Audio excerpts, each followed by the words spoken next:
ఎరుకకే పుత్రమిత్రాది పరిజనములు, ఎరుకకే శత్రుగోత్రాదివర విచిత్రమంతా, ఎరుకే గదా వేరే అనగబడదు, కల్పనాతీత యోగాత్మ కేవలాత్మ.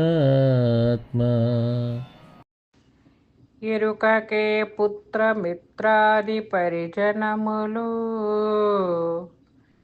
ఎరుకకే శత్రుగోత్రాది వర విచిత్రమంతా, ఎరుకే గదా వేరే అనగబడదు, కల్పనాతీత యోగాత్మ కేవలాత్మ.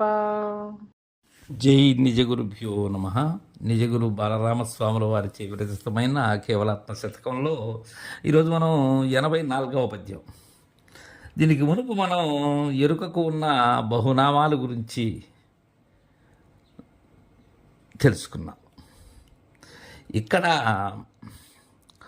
ఈ ఎరుకకు ఎలా ఇది అన్నిటితో ఉన్నది అనే విషయాన్ని రూఢి చేస్తున్నారు.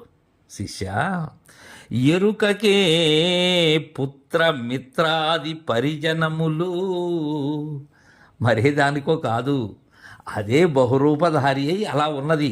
పుత్రమిత్రాది పరిజనములు, ఎరుకకే సుతులు, నాకే కదా, నా ప్రతిరూపాలే కదా, మరలా వేరే నావి కాదు. ఈ పుత్రులు కానీ స్నేహితులు కానీ నాతో మిత్రత్వం వహించినది నేనే మిత్రుడు, నేనే పుత్రుడు. పరిజనములు, ఆ బలగమంతా, ఈ బంధు బలగ ఏదైతే ఉన్నదో ఇవంతా కూడా ఎరుకకే శత్రుగోత్రాది వర విచిత్రమంతా.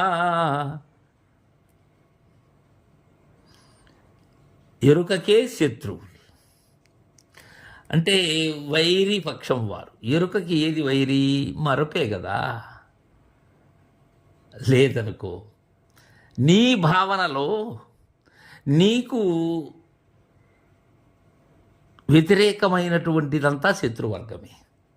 అలానే గోత్రాది, ఇక్కడ అది శత్రువైనప్పుడు ఈ గోత్రం అనేది ఏంటి? అసలు గోత్రం అంటే బలిమి అని భావన, వంశము అనేదే కాదు. వంశాన్ని గోత్రం అంటారు. ఇక్కడ శత్రువులు అన్నప్పుడు శత్రువులకి ఏదై ఉండాలి? వ్యతిరేకత, బలిమై ఉండాలి, నా బలమై ఉండాలి. నా బలము కూడా నేనే, ఆ ఎరుకే. వర విచిత్రమంత ఎరుకే గదా వేరే ఎనగబడదు.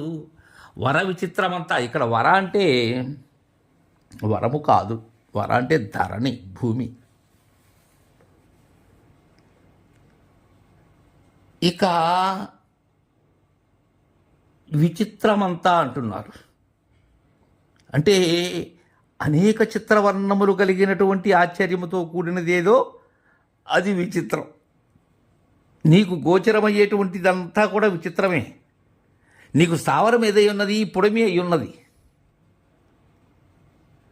ఈ మన్ను మొదలు మిన్ను వరకు ఇదంతా కూడా, ఈ స్థావర జంగమాదులంతా కూడా విచిత్రములైనటువంటివి, నీకు ఆశ్చర్యాన్ని కలిగించేటువంటివి. అదంతా ఏది? ఎరుకే గదా వేరే ఎనగబడదు. అది వేరేనా?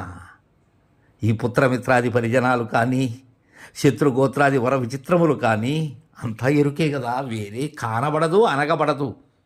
అలా వినరాదు, కనరాదు, సమస్తము ఎరుకే అని మనకు ఎరుక లక్షణాన్ని చక్కగా తెలియజేస్తూ ఉన్నారు. కల్పనాతీత యోగాత్మ కేవలాత్మ.